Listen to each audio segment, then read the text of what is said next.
It happened faster than anyone expected.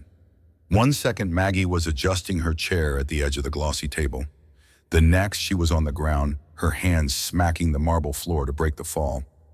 Her daughter-in-law had shoved her hard. "You're not on the deed, Maggie," she hissed. "Stop acting like this is yours. Should I throw you into a nursing home now, or wait until after lunch?"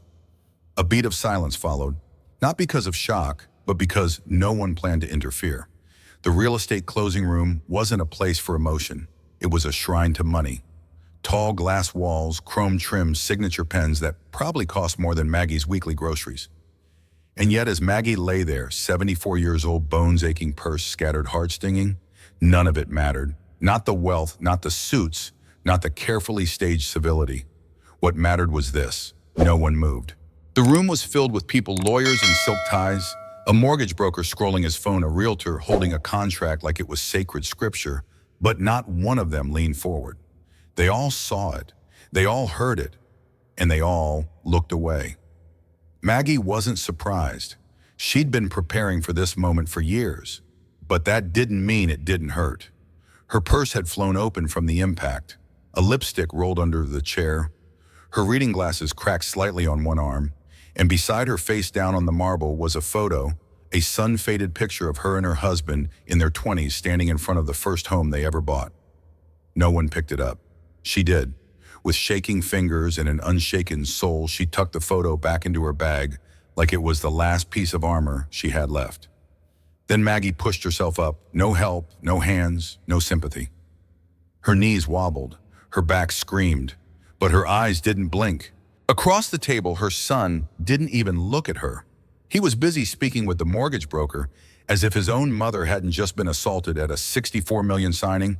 His voice, when it finally acknowledged her, was flat, sharp, and surgical. "Mother," he said without turning, "you're too old to understand real estate. Please don't waste everyone's time." That was it.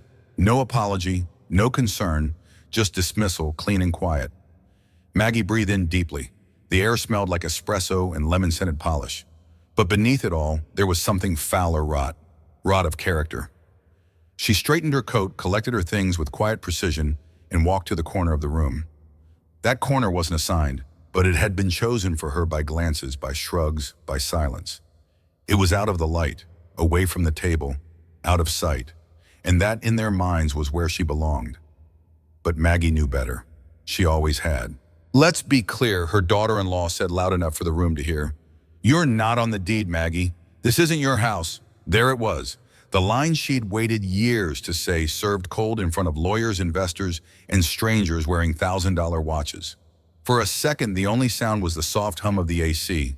Even the pen stopped moving. Maggie blinked.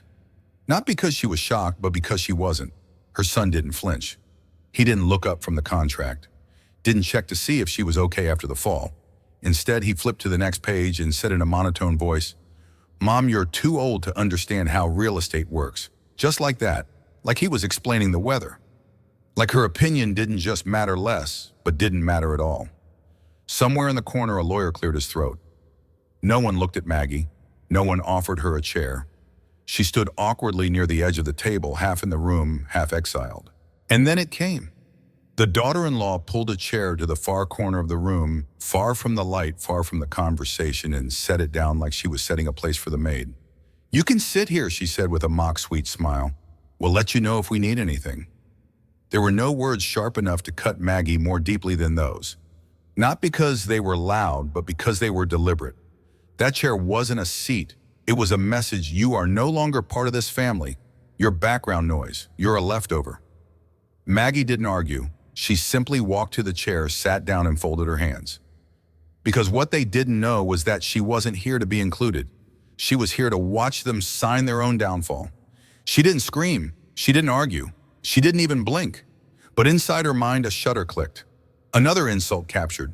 Another betrayal frozen in time. Each cruel word they threw, each glance that said, "You don't matter," it was all there. As if her mind had turned into a camera. Cold, precise, unforgiving. She didn't need to respond. She was recording. Every scene, every phrase, every "you're too old," every "just sit there." They thought they were diminishing her, but they were printing their own evidence. And Maggie, she was building her case not for court, but for clarity. Clarity of who they had become, clarity of what she meant to them, clarity of what needed to happen next. The truth is, when the world stops listening to you, you learn to listen harder. Not to their words, but to their patterns, to the way they fold their arms when you speak, to the way they pass the salt but never meet your eyes, to the way they say thank you through gritted teeth when guests are around. And she saw it all.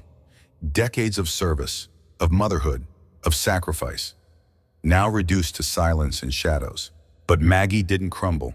She had learned that in a world that refuses to hear you, silence isn't surrender, it's surveillance. And she was watching carefully, completely without mercy. It was a sunny afternoon, the kind that pretends nothing could go wrong. The house smelled of cinnamon cookies and fresh lemon cleaner.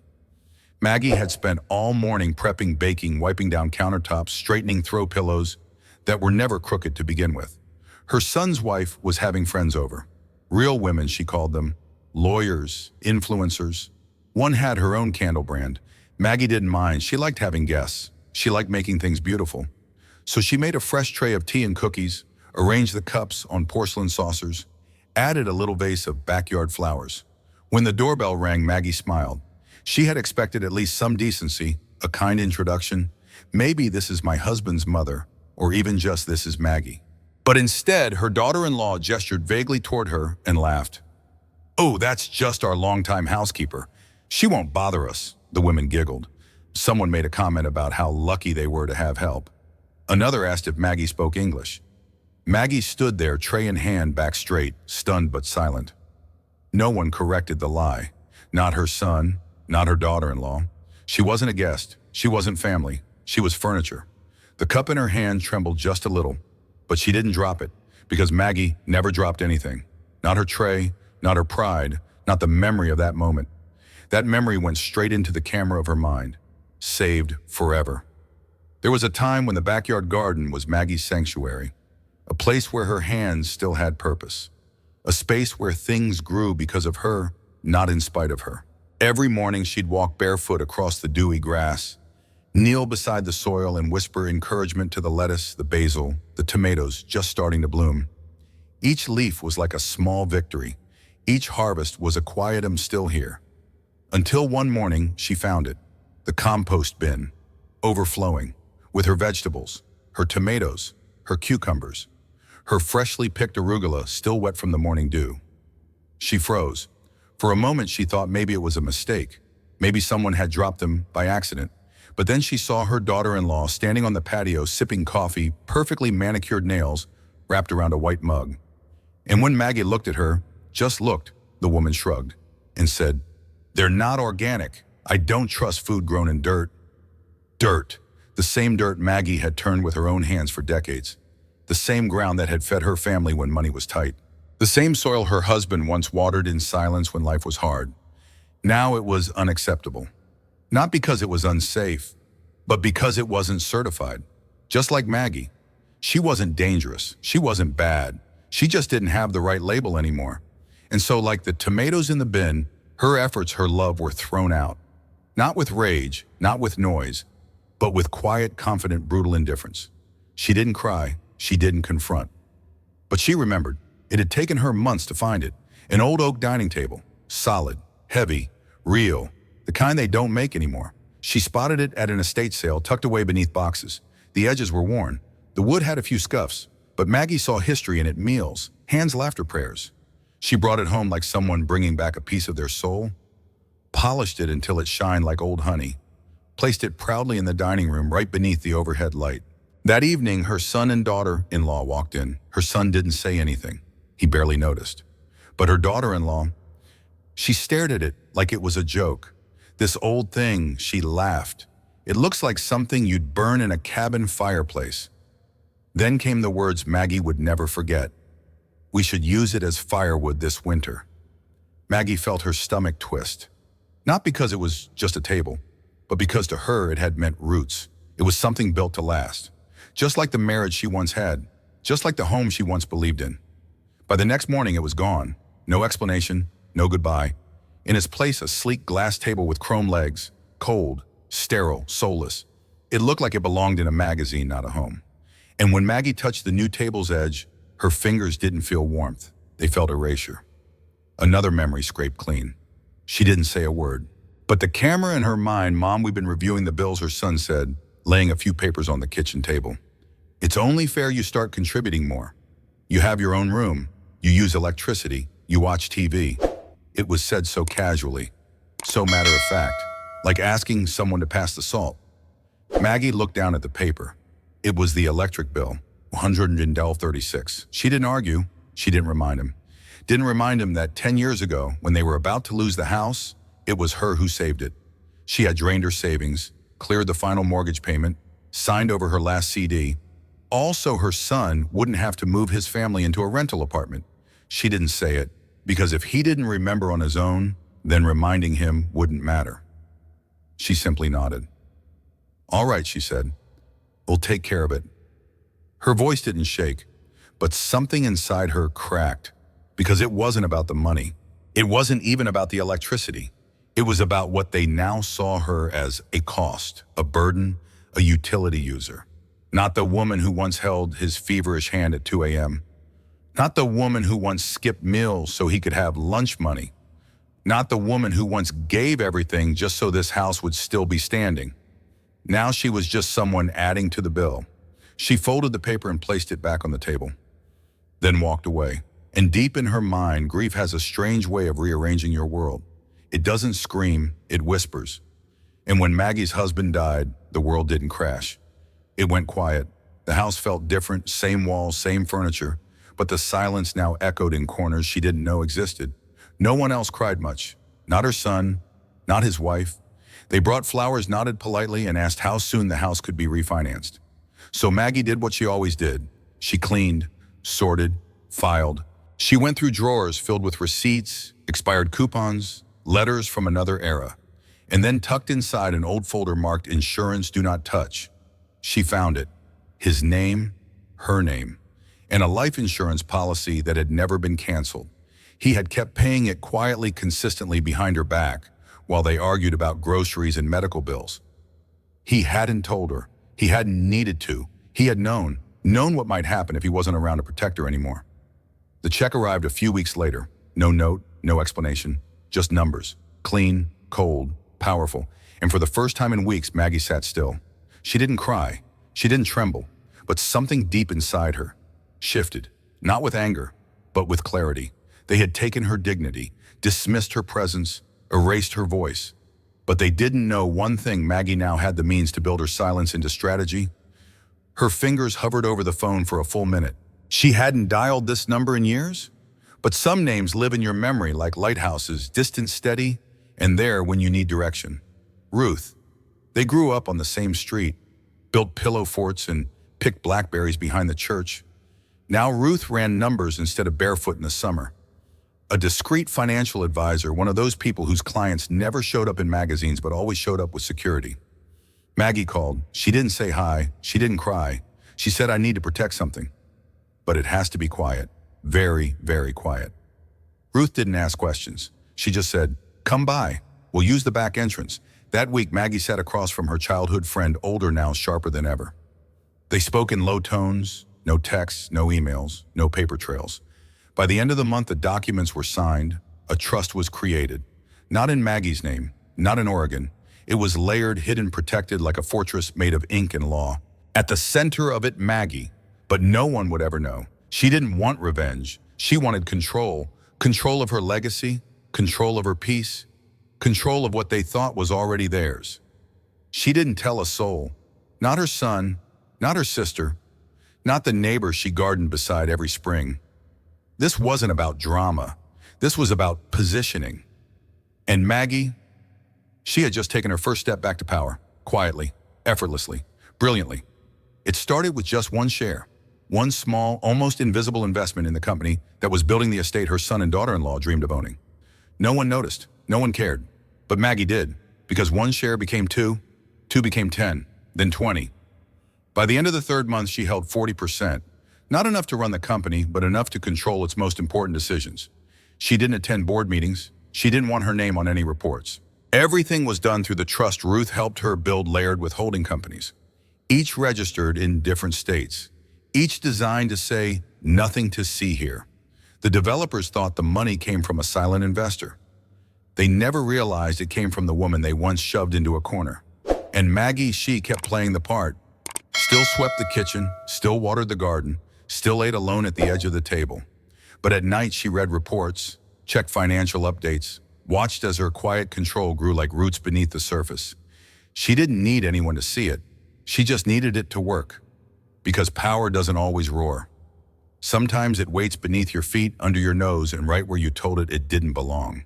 And while they laughed at her, she was buying the kingdom out from under them.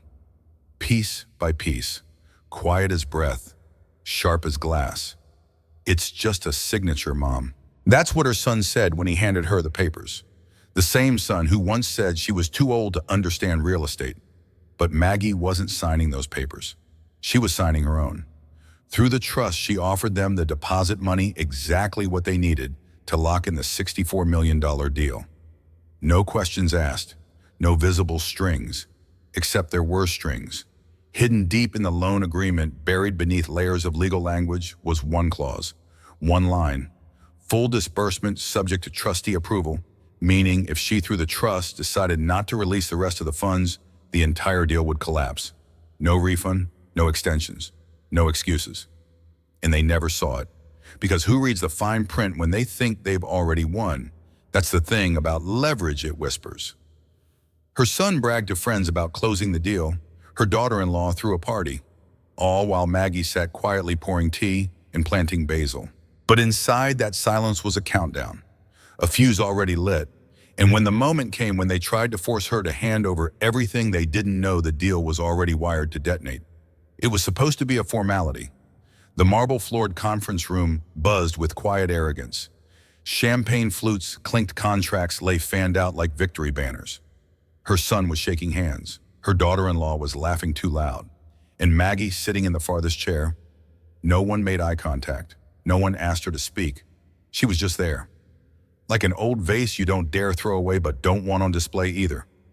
"Let's move on," the broker said, flipping pages. "We just need her to sign this." He nodded vaguely toward Maggie. Her son didn't even look her way. "She won't mind," he said. They thought they were minutes away from owning $64 million worth of land. And in their minds, Maggie was nothing but an outdated obstacle, a legal footnote they had to rush through. But they forgot one thing. In every performance, the quietest actor can still change the ending. And Maggie was done playing background. "Just sign here," her daughter-in-law said, sliding the papers across the polished table like she was offering a restaurant bill. Maggie glanced down. It wasn't just a signature. It was power, ownership, final control, and they wanted it gone with one flick of her pen. "It's just a formality," her son added without looking up from his phone. "You're too old to deal with property law anyway." Her daughter-in-law crossed her arms. "The sooner you sign, the sooner we can all move on." The room fell quiet. Everyone assumed she'd obey because she always had. But Maggie didn't reach for the pen. She didn't move. She looked straight ahead at the painting behind her son. The same painting her late husband once picked out. Its quiet dignity stared back at her. "We're waiting," someone said. Still, she didn't speak. Because sometimes the most terrifying answer is silence. Maggie didn't argue. She didn't flinch. She slowly turned the papers over one page at a time, like she had all the time in the world. The room held its breath. Fingers tapped. Chairs shifted. The attorney cleared his throat, unsure. "Is everything all right, Mrs. Thompson?" he asked finally. Maggie didn't answer. Her eyes scanned the last line of the contract. Then she set the papers down, neatly, and folded her hands in her lap. She wasn't refusing, but she wasn't agreeing either. It was something worse, she was thinking, and in a room full of people who wanted control, a thinking woman was the most dangerous presence of all. The doors opened again. Everyone turned. Two men stepped in, one in a sharp navy suit, the other holding a leather folder. The first was the project director. The second, Maggie's attorney. "Apologies for the delay," the director said smoothly. "We just needed to confirm something important." He glanced at Maggie and smiled. "Before we proceed with the transfer," he continued, "we are legally required to disclose that Mrs. Margaret Thompson is the sole title holder of this property." Gasps. Someone knocked over a pen. "And additionally, Mrs. Thompson is a 40% shareholder in our company." Silence. Thick, sharp, Humiliating. Her son's jaw dropped. Her daughter-in-law went pale. So the lawyer said, opening his folder, Mrs. Thompson isn't here as a witness. She's here as your landlord, and your lender, and your partner. And in that instant, Maggie didn't just reclaim her seat at the table as she owned the damn table. Maggie sat still. Then slowly she reached into her own bag. Not to sign their contract, but to pull out one they had never seen. A crisp white folder, thicker, with gold embossing. She placed it gently on the table. This, she said calmly, is the only document I came here to sign. They leaned in, confused, desperate. The project director read the top line. His eyes widened. Deed Transfer Agreement, Haven House Foundation. She's donating it, the daughter-in-law whispered. All of it, the lawyer confirmed. The land, the rights, the title, every square foot. And just like that, the $64 million estate wasn't theirs. It never was. There's one more clause, Maggie said, voice steady. The room turned again. The lawyer nodded. It was a personal request from the donor. He opened to the final page. Bold, unmistakable font. All donor plaques must feature the names of Jackson Thompson, Evelyn Thompson as honorary patrons of the Haven House Foundation. Her son blinked. Wait, what it's required, the lawyer confirmed. On every wall, every press release, every printed brochure. Forever. They were speechless. They wanted to erase her. Now they were etched next to her legacy in stone. Maggie didn't yell. She didn't gloat. She simply stood still. Her hands rested on the signed document. Her eyes met theirs not in anger, but in quiet, devastating truth. No more shouting, no more insults, only silence thick enough to crush bones. The project director cleared his throat but said nothing. The lawyer glanced at her son, then looked away. The daughter-in-law, once so loud, sank slowly into her chair, her lips trembling. In that moment, Maggie didn't need to say a word, because the room already knew they lost. And she, the woman they tried to erase, just rewrote the ending. Long before the signing day, Maggie had pressed record, just once. But that one moment she chose carefully. It was Evelyn's voice, sharp, sweet on the surface, venom underneath. The moment she signs him, shipping her off to that nursing home, she won't even have time to pack. A tiny red light blinked on the recorder. A tiny act of survival that nobody knew about until now. Evelyn didn't know the law. Maggie did. Oregon was a one-party consent state. All she needed was her own permission to record. No lawyers, no threats. Just one file and one email to the local press. The story exploded. Local news ran it on the evening report. Then Facebook groups picked it up, then Twitter, then Reddit. Daughter-in-law caught threatening to dump 82-year-old in a home. They thought Maggie was invisible. Now the whole state couldn't stop looking at her. First came the silence, then the distance, then the disgust. Friends stopped replying, business partners canceled meetings. The real estate deal fell apart overnight.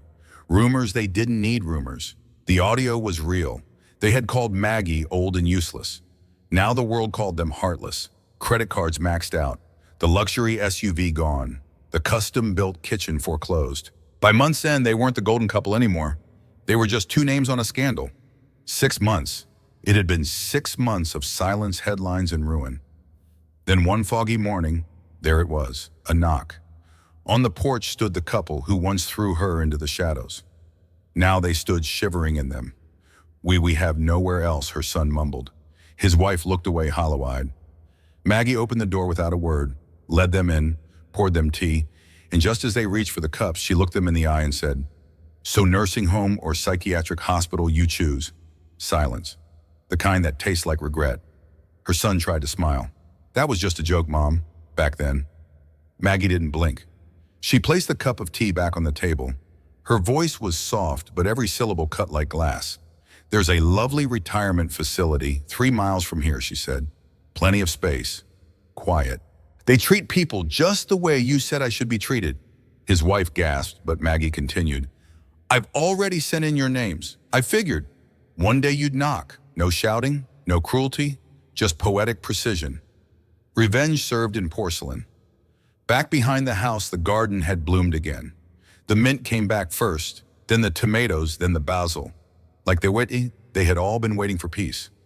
Maggie stepped into the soil barefoot. She was no longer the forgotten woman in the basement. She was home. At the gate, a small wooden sign swayed in the breeze, Grandma's garden entry by invitation only. It wasn't about keeping people out. It was about knowing who deserved to be let in. Justice didn't make her bitter. It made her whole again. Maggie never raised her voice. She never screamed. She never even demanded an apology. She just waited. For life to do what it always does, reveal who we really are when the spotlight fades. And when it did, Maggie didn't gloat. She poured tea, she tended tomatoes, she kept living.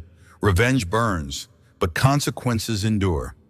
Maggie chose the longer game, and it gave her everything back quietly. Silence is not weakness, and kindness does not mean surrender. Maggie's story teaches us that true strength often wears quiet shoes. In a world that rewards loud voices and fast wins, the deepest victories come to those who prepare, endure, and let the truth walk in on its own time. You don't need to fight every battle. You just need to know your worth and never hand it over, even when others pretend you don't exist. If Maggie's story moved something in you, if it made you think about dignity, justice, and the quiet power of preparation, don't scroll away. Hit subscribe, because here we tell stories the world tries to silence. Stories of truth, of loss, of women who refuse to be erased. Be part of the voice that doesn't scream but never backs down.